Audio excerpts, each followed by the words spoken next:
Welcome to the Side Hustle to Small Business podcast powered by Hiscox. I'm your host, Sanjay Parekh. Throughout my career, I've had side hustles, some of which have turned into real businesses. But first and foremost, I'm a serial technology entrepreneur. In the creator space, we hear plenty of advice on how to hustle harder and why you can sleep when you're dead.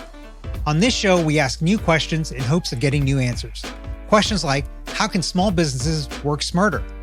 How do you achieve balance between work and family? How can we redefine success in our businesses so that we don't burn out after year 3? Every week, I sit down with business founders at various stages of their side hustle to small business journey. These entrepreneurs are pushing the envelope while keeping their values. Keep listening for conversation, context, and camaraderie.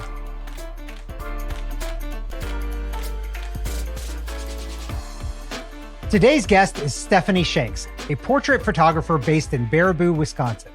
While she captures everything from senior portraits to family photos, her main goal is to help women conquer self-image and aging fears by capturing their true strength and beauty in portraits that inspire confidence.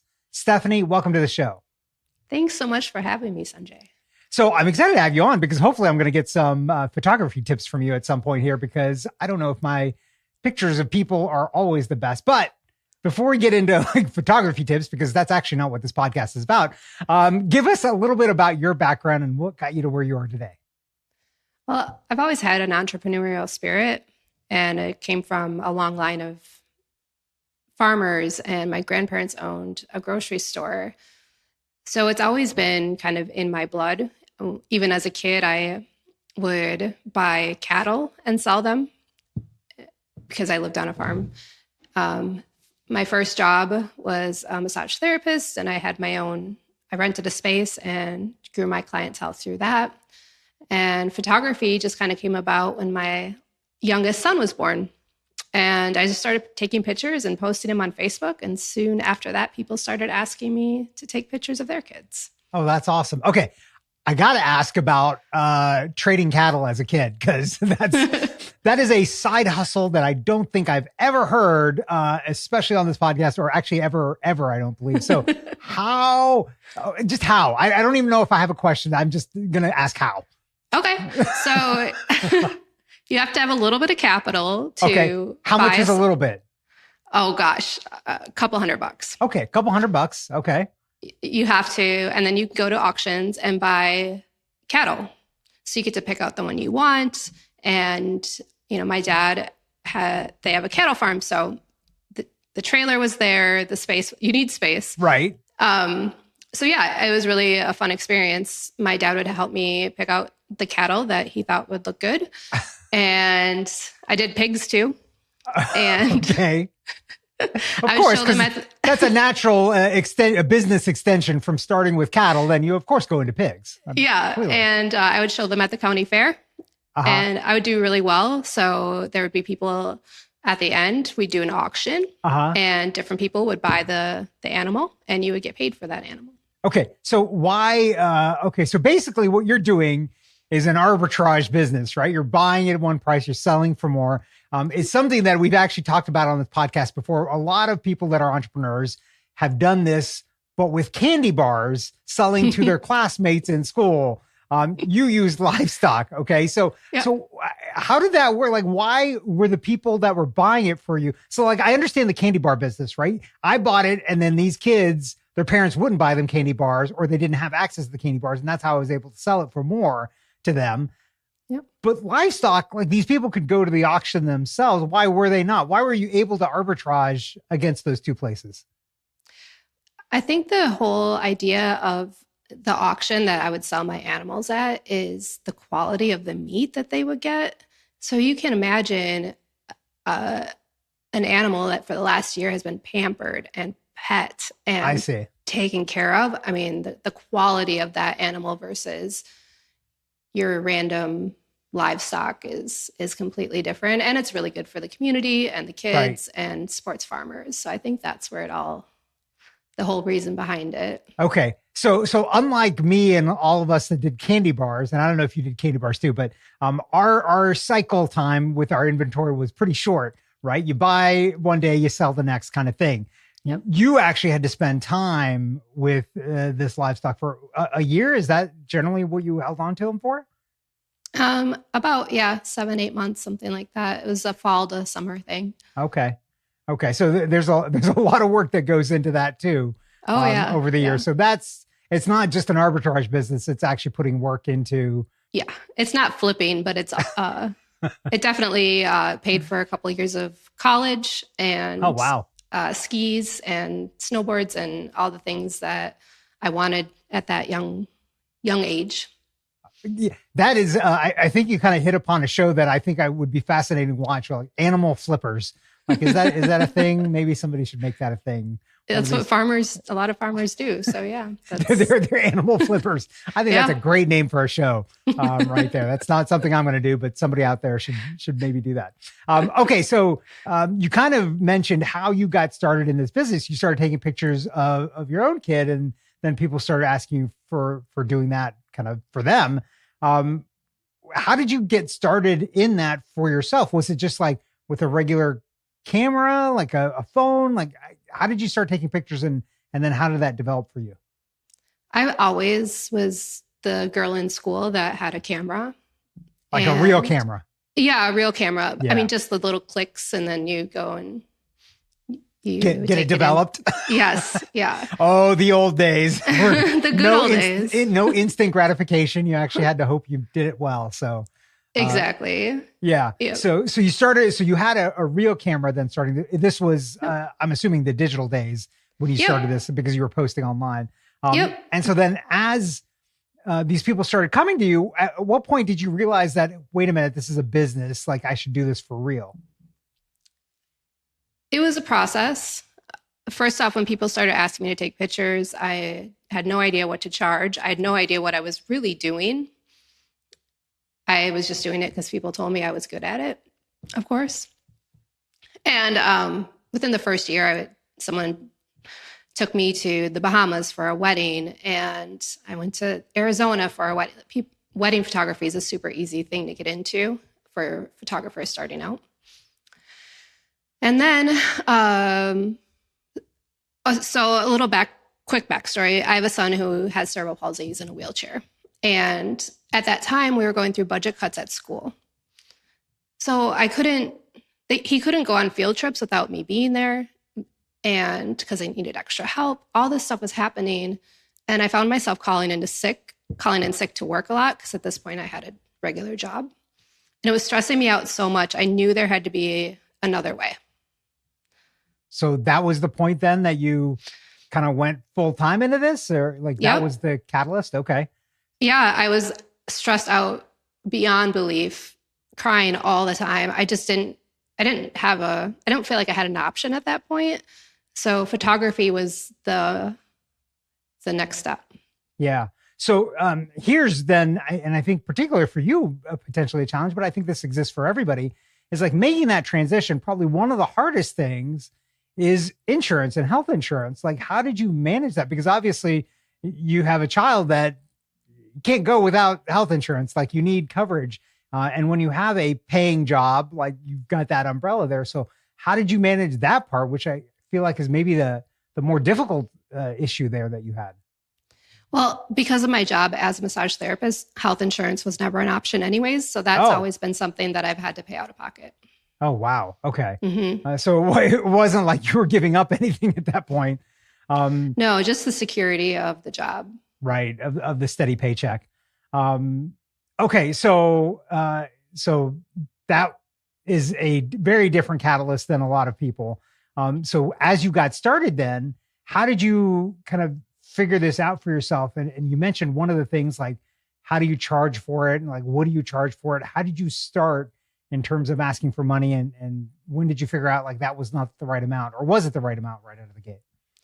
I did what probably everybody does, is I looked at what other people were charging and decided to go that route, not realizing that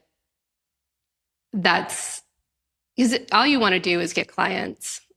So to me, to get clients is you charge a small amount. That's the exact wrong way to go about getting clients. I got clients, but they weren't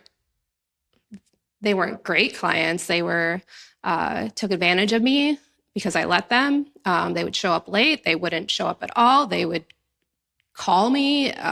No boundaries whatsoever. Yeah, I think that's one of the things, right? Like when you're a value price business, basically a commodity business, like people treat you as such, right? It's not a relationship, and you tend to get honestly bad clients, right? So how did you break yourself out of that kind of doom loop? Because a lot of people that are in that, right? Like you get scared of raising prices because you're afraid the clients are going to disappear and go away, and then you're going to have nothing. So how did you break yourself free from that?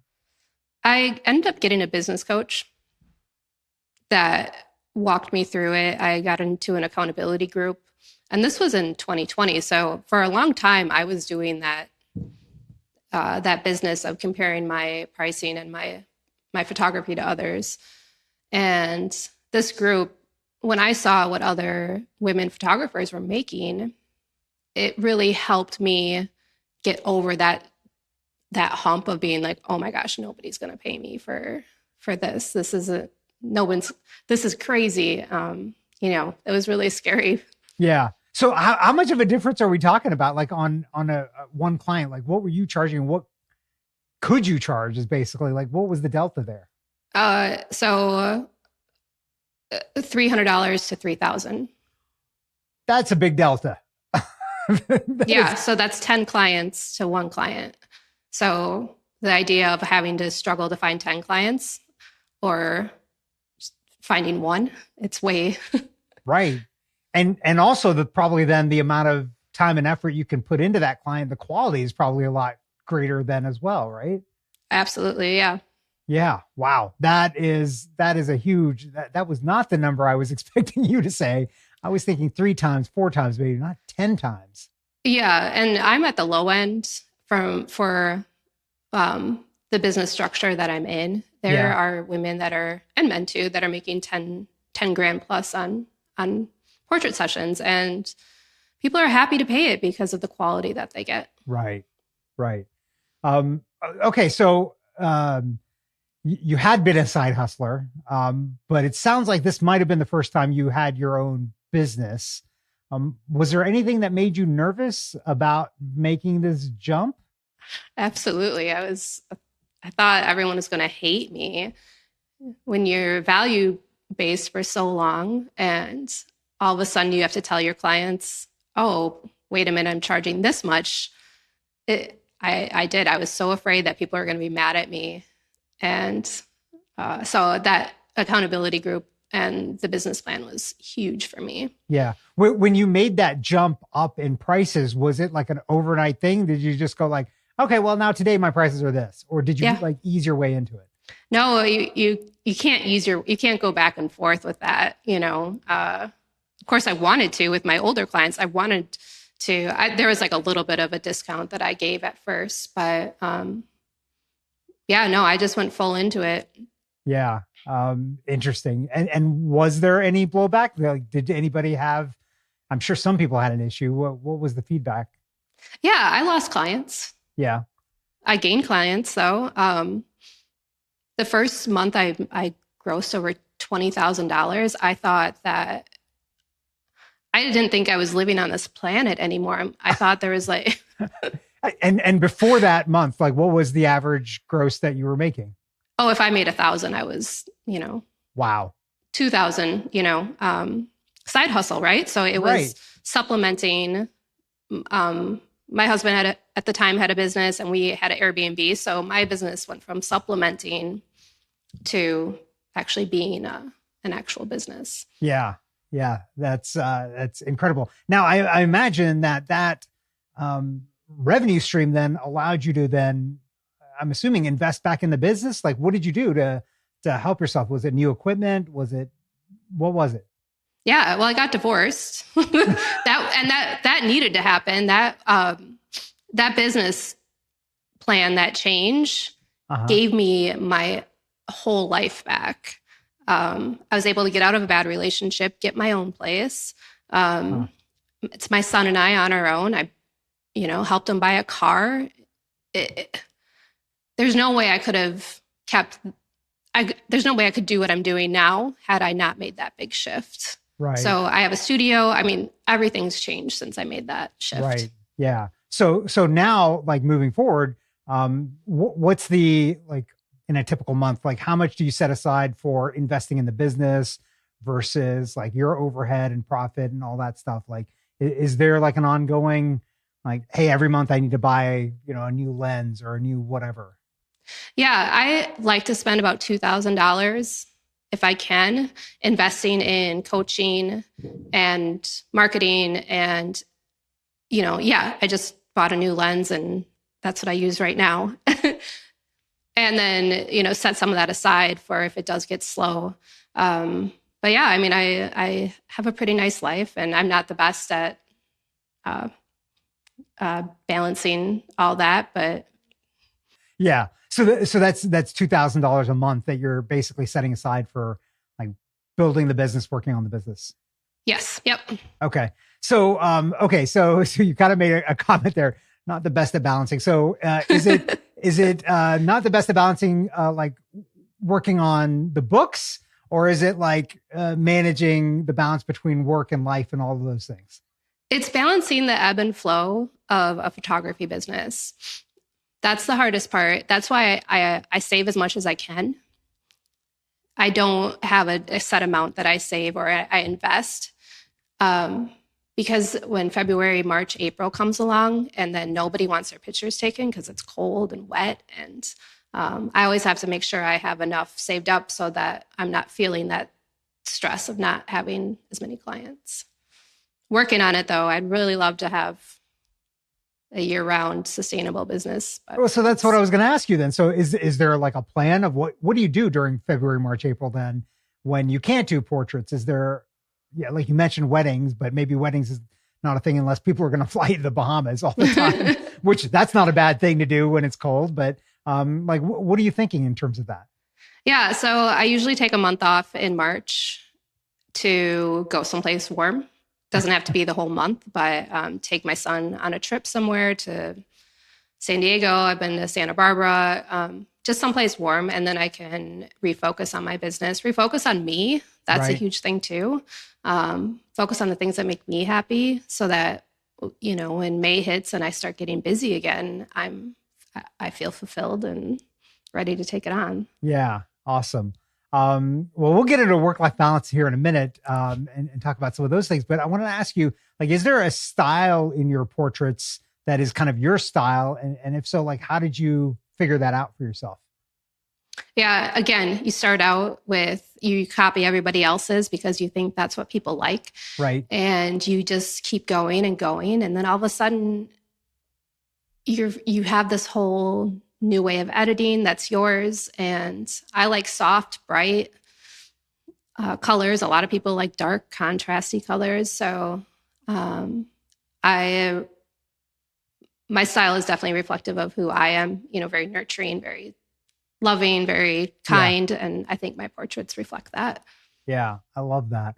How has social media for you influenced kind of your work or how you promote photography for yourself? And how does that kind of interplay with your clients and how you make sure you package what you give them so that they can use it across social media? Yeah, that's a good question. Social media is huge for me in my business. It's where I get the majority of my clients. And, when I'm doing a shoot for somebody that maybe just got out of college in their 50s, or their husband just died and they're trying to date again, or however it goes. I know that sounds, could have used a better example, but these are things that just happen. I mean, it's life. Sometimes it happens, Yeah. It's okay. So everything starts with a consultation. Right. What do you need? What do you want to get out of this? What shots do you want? Where are they going to go? So that day of the shoot, we've got a solid plan of exactly what we need.